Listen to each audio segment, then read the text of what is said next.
ಕಾಂಗ್ರೆಸ್ನಲ್ಲಿ ಮತ್ತೆ ಸಿಎಂ ಬದಲಾವಣೆ ಕೂಗು ಜೋರಾಗ್ತಾ ಇದೆ. ನಾನೇ 5 ವರ್ಷ ಸಿಎಂ ಆಗಿರ್ತೇನೆ, ಸಿಎಂ ಸ್ಪಷ್ಟನೆಯನ್ನ ನೀಡಿದ್ದಾರೆ. ಸಿಎಂ ಸ್ಪಷ್ಟನೆ ಬಳಿಕ ತಣ್ಣಗಾಗಿದ್ದಂತಹ ಸಿಎಂ ಬದಲಾವಣೆ ಕೂಗು ಮತ್ತೆ ಇದೀಗ ಸಿಎಂ ಬದಲಾವಣೆಯ ಕೂಗು ಕೇಳಿಬರ್ತಾ ಇದೆ. ಕೆಆರ್ಎಸ್ಗೆ ಬಾಗಿನ ಅರ್ಪಿಸೋದಕ್ಕೆ ಹೋದಂತಹ ಸಂದರ್ಭದಲ್ಲಿ ಮುಖ್ಯಮಂತ್ರಿ ಸಿದ್ದರಾಮಯ್ಯನವರು ಡಿಕೆ ಶಿವಕುಮಾರ್ ಅವರ ಕೈಯನ್ನ ಎತ್ತಿ ಹಿಡಿದು ನಾನೇ 5 ವರ್ಷ ಸಿಎಂ ಆಗಿರ್ತೇನೆ ಅಂತ ಹೇಳಿದ್ರು, ಸ್ಪಷ್ಟನೆಯನ್ನ ನೀಡಿದ್ರು. ಇದೀಗ ಆ ಒಂದು ಸ್ಪಷ್ಟನೆಯ ಹೊರತಾಗಿಯೂ ಕೂಡ ಮತ್ತೆ ಸಿಎಂ ಬದಲಾವಣೆಯ ಕೂಗು ಕೇಳ್ಬರ್ತಾ ಇರುವಂತದ್ದು. ಮತ್ತೆ ಸಿಎಂ ಆಗುವ ಆಸೆಯನ್ನ ವ್ಯಕ್ತಪಡಿಸಿದ್ದಾರೆ ಬೆಳಗಾವಿ ಸಾಹುಕಾರ್. ಕಾಲ ಕೂಡಿ ಬಂದಾಗ ಸಿಎಂ ಆಗ್ತೇನೆ ಅಂತ ಸತೀಶ್ ಜಾರಕಿಹೊಳಿ ಹೇಳಿದ್ದಾರೆ. ಮುಖ್ಯಮಂತ್ರಿಗಳು ತಾನೇ 5 ವರ್ಷ ಸಿಎಂ ಆಗಿರ್ತೀನಿ ಅಂತ ಹೇಳಿದ್ರು ಕೂಡ ಒಬ್ಬರಾದ ಮೇಲೆ ಒಬ್ಬರು ಪಟ್ಟಕ್ಕಾಗಿ ಸಿಎಂ ಕುರ್ಚಿಗಾಗಿ ಫೈಟ್ ಅನ್ನ ಮಾಡ್ತಾನೆ ಇರುವಂತದ್ದು ಕಂಡು ಬರ್ತಾ ಇದೆ. ಅತ್ತ ಕಾಂಗ್ರೆಸ್ ಪಾಳೆಯಲ್ಲಿ 2 ಸ್ಪಷ್ಟವಾದ ಬಣಗಳು ಆಗಿದೆ. ಒಂದು ಮುಖ್ಯಮಂತ್ರಿಗಳ ಬಣ, ಇನ್ನೊಂದು ಡಿಕೆ ಶಿವಕುಮಾರ್ ಅವರ ಬಣ. ಡಿಕೆ ಶಿವಕುಮಾರ್ ಅವರು ಮತ್ತು ಮುಖ್ಯಮಂತ್ರಿಗಳ ನಡುವೆ ಒಪ್ಪಂದ ಆಗಿದೆ. ಹೈಕಮಾಂಡ್ ಈ ಒಪ್ಪಂದವನ್ನ ಮಾಡಿದೆ, ಮಧ್ಯಸ್ಥಿಕೆಯನ್ನ ವಹಿಸಿದೆ. 2.5 ವರ್ಷ ಅಂತ ಹೇಳಿ ಹೇಳಲಾಗ್ತಾ ಇದೆ. ಆದ್ರೆ ಇದೀಗ ಡಿಕೆ ಶಿವಕುಮಾರ್ ಹೊರತಾಗಿಯೂ ಕೂಡ ಮತ್ತೊಬ್ಬ ಆಕಾಂಕ್ಷಿ, ಇನ್ನೊಬ್ಬ ಆಕಾಂಕ್ಷಿ ಎಲ್ಲರೂ ಕೂಡ ಆ ಪಟ್ಟಕ್ಕಾಗಿ ಕಣ್ಣನ್ನ ಇಟ್ಟಿರುವಂತದ್ದು ಸ್ಪಷ್ಟವಾಗಿ ಗೋಚರಿಸ್ತಾ ಇದೆ. ಇನ್ನು ಡಿಕೆ ಶಿವಕುಮಾರ್ ಅವರು ಈ ಸಂದರ್ಭದಲ್ಲಿ ಮೌನವಾಗಿ ಅವರದ್ದೇ ಆದ ಒಂದು ಸ್ಟೈಲ್ ನಲ್ಲಿ ತಂತ್ರಗಾರಿಕೆಯನ್ನ ಹೆಣೆದುಕೊಂಡು ಹೋಗ್ತಾ ಇದ್ದಾರೆ. ಆ ಪಟ್ಟವನ್ನ ಯಾವಾಗ ದಕ್ಕಿಸಿಕೊಳ್ಬೇಕು, ಹೇಗೆ ದಕ್ಕಿಸಿಕೊಳ್ಬೇಕು ಅನ್ನುವಂತಹ ನಿಟ್ಟಿನಲ್ಲಿ ವ್ಯವಸ್ಥಿತವಾದ ತಂತ್ರಗಾರಿಕೆ ನಡೀತಾ ಇರುವಂತದ್ದು ಸ್ಪಷ್ಟವಾಗಿ ಗೋಚರ ಆಗ್ತಾ ಇದೆ. ಅದರ ಹೊರತಾಗಿಯೂ ಕೂಡ ಸಿಎಂ ಆಪ್ತ ಬಣದಲ್ಲಿ ಗುರುತಿಸಿಕೊಂಡಂತಹ ಸತೀಶ್ ಜಾರಕಿಹೊಳಿ ಅವರು ಇದೀಗ ಮತ್ತೊಮ್ಮೆ ಸಿಎಂ ಆಗುವಂತಹ ಆಕಾಂಕ್ಷೆಯನ್ನ ಹೊರಹಾಕಿರುವಂತದ್ದು. ಕಾಲ ಕೂಡಿ ಬಂದಾಗ ಸಿಎಂ ಆಗ್ತೇನೆ ಅಂತ ಹೇಳ್ತಾ ಇದ್ದಾರೆ. ಅಂತೂ ಸಿಎಂ ಪಟ್ಟ ಅನ್ನೋದಿದೆಯಲ್ಲ, ಅದು ಒಂದ್ ರೀತಿಯಲ್ಲಿ ಮ್ಯೂಸಿಕಲ್ ಚೇರ್ ತರ ಆಗೋಗಿದೆ. ಸುತ್ತಲೂ ಓಡುವವರು ತುಂಬಾ ಮಂದಿ ಇದ್ದಾರೆ. ಆ ಒಂದು ಚೇರ್ನ ಸುತ್ತಲೂ ಎಲ್ಲರೂ ಕೂಡ ಆ ಪಟ್ಟಕ್ಕಾಗಿ ಓಟವನ್ನ ನಡೆಸಿದ್ದಾರೆ.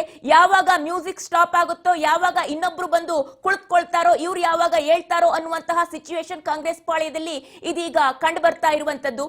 ಸತೀಶ್ ಜಾರಕಿಹೊಳಿ ಅವರು ಕೂಡ ಮತ್ತೆ ಸಿಎಂ ಪಟ್ಟದ ಆಸೆಯನ್ನ ವ್ಯಕ್ತಪಡಿಸ್ತಾ ಇದ್ದಾರೆ. ಒಟ್ನಲ್ಲಿ ಮಧ್ಯಸ್ಥಿಕೆಯನ್ನ ವಹಿಸೋದಕ್ಕೆ ಮತ್ತು ಇಲ್ಲಿ ರಾಜ್ಯದಲ್ಲಿ ಶಾಸಕರು ಮತ್ತು ಸಚಿವರ ನಡುವಿನ ಒಂದು ಏನು ಬಿರುಕು ಇದೆಯಲ್ಲ, ಅದನ್ನ ಸರಿ ಮಾಡೋದಕ್ಕೆ, ಹಾಗೆ ಶಾಸಕರ ಬೇಕು ಬೇಡಗಳು ಹಾಗೆ ಅವರ ಅಹವಾಲುಗಳು, ದೂರು ದುಮ್ಮಾನಗಳು ಎಲ್ಲವನ್ನ ಕೇಳಿಸ್ಕೊಳ್ಳೋದಕ್ಕೆ ಅಂತ ಹೇಳಿ ಸುರ್ಜೇವಾಲಾ ಏನು ಬಂದ್ ಕುಳಿತಿದ್ದಾರೆ. ಇಲ್ಲಿ 2ನೇ ಸುತ್ತಿನ ಸಭೆಯನ್ನ ಆರಂಭಿಸಿದ್ದಾರೆ ನಿನ್ನೆಯಿಂದನೂ ಕೂಡ. ಅದರ ಹೊರತಾಗಿಯೂ ಮತ್ತೆ ಹೈಕಮಾಂಡ್ ಏನು ಹೇಳಿದೆ, ಎಲ್ಲರೂ ಕೂಡ ಬಾಯಿಗೆ ಬೀಗ ಹಾಕೊಂಡಿರಿ ಅಂತ ಹೇಳಿದೆ. ಆದರೆ ಅದರ ಹೊರತಾಗಿಯೂ ಈ ರೀತಿಯಾಗಿ ತಾನೇ ಮುಖ್ಯಮಂತ್ರಿ ಪಟ್ಟಕ್ಕೆ ತಾನು ಕೂಡ ಸ್ಪರ್ಧಿ ಅನ್ನೋದನ್ನ ಮತ್ತು ಕಾಲ ಕೂಡಿ ಬಂದಾಗ ನಾನು ಆಗ್ತೇನೆ ಅಂತ ಹೇಳೋದ್ರ ಮೂಲಕ ತಾನು ಒಬ್ಬ ಸ್ಪರ್ಧಿ ಅನ್ನೋದನ್ನ ಘಂಟಾಘೋಷವಾಗಿ ಹೇಳ್ತಾ ಇದ್ದಾರೆ. ಹಾಗಾಗಿ ಇದೆಲ್ಲವೂ ಮಾಧ್ಯಮಗಳ ಸೃಷ್ಟಿ ಅಂತ ಏನು ಹೇಳ್ತಾರೆ ಆಗಾಗ ಕೆಲವು ಹಿರಿಯ ನಾಯಕರು, ಕಾಂಗ್ರೆಸ್ ಪಾಳ್ಯದಲ್ಲಿ ಆಗಿರಬಹುದು ಅಥವಾ ಬೇರೆ ಇನ್ಯಾರೇ ಆಗಿರಬಹುದು, ಅವರ ಪಾಳ್ಯದಲ್ಲಿ ಅವರ ಶಾಸಕರು, ಅವರ ಬೆಂಬಲಿಗರು, ಕಟ್ಟ ಅನುಯಾಯಿಗಳು ಈ ರೀತಿಯಾಗಿ ಹೇಳ್ತಾ ಇರೋದನ್ನ ನೋಡಿದ್ರೆ ಗೊತ್ತಾಗುತ್ತೆ ಅಲ್ಲಿ ಎಲ್ಲವೂ ಸರಿ ಇಲ್ಲ ಅನ್ನುವಂಥದ್ದು.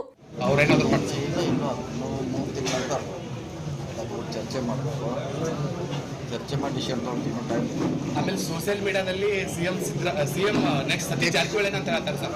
ಹೆಂಗೆ ಲಾಟ್ರಿ ಸಿಕ್ಕರೆ ಹೆಂಗೆ ಆಗ್ತದೆ ಸರ್? ನೋಡೋಣ, ಎಲ್ಲ ಕಾಲ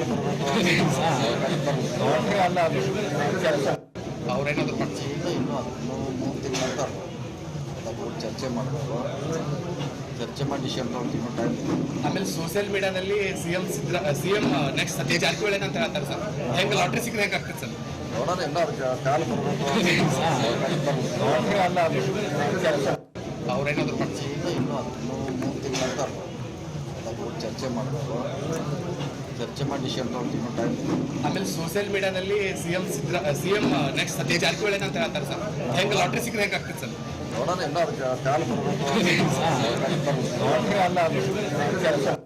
ಅವ್ರೇನಾದ್ರು ಇನ್ನೂ 3 ತಿಂಗಳ ನಂತರ ಚರ್ಚೆ ಮಾಡಬೇಕು. ಚರ್ಚೆ ಮಾಡಿ ಡಿಸಿಷನ್ ತೊಗೊಳ್ತೀವಿ ಟೈಮ್. ಆಮೇಲೆ ಸೋಷಿಯಲ್ ಮೀಡಿಯಾದಲ್ಲಿ ಸಿಎಂ ನೆಕ್ಸ್ಟ್ ಸತೀಶ್ ಜಾರಕಿಹೊಳಿ ಅಂತ ಹೇಳ್ತಾರೆ ಸರ್. ಹೆಂಗೆ ಲಾಟ್ರಿ ಸಿಕ್ಕರೆ ಹೆಂಗೆ ಆಗ್ತದೆ ಸರ್? ನೋಡೋಣ, ಎಲ್ಲ ಕಾಲ ಅವ್ರೇನಾದ್ರು ಇನ್ನೂ 3 ತಿಂಗಳ ನಂತರ ಚರ್ಚೆ ಮಾಡಬೇಕು. ಚರ್ಚೆ ಮಾಡಿ ಡಿಸಿಷನ್ ತೊಗೊಳ್ತೀವಿ ಟೈಮ್. ಆಮೇಲೆ ಸೋಷಿಯಲ್ ಮೀಡಿಯಾದಲ್ಲಿ ಸಿಎಂ ನೆಕ್ಸ್ಟ್ ಸತೀಶ್ ಜಾರಕಿಹೊಳಿ ಅಂತ ಹೇಳ್ತಾರೆ ಸರ್.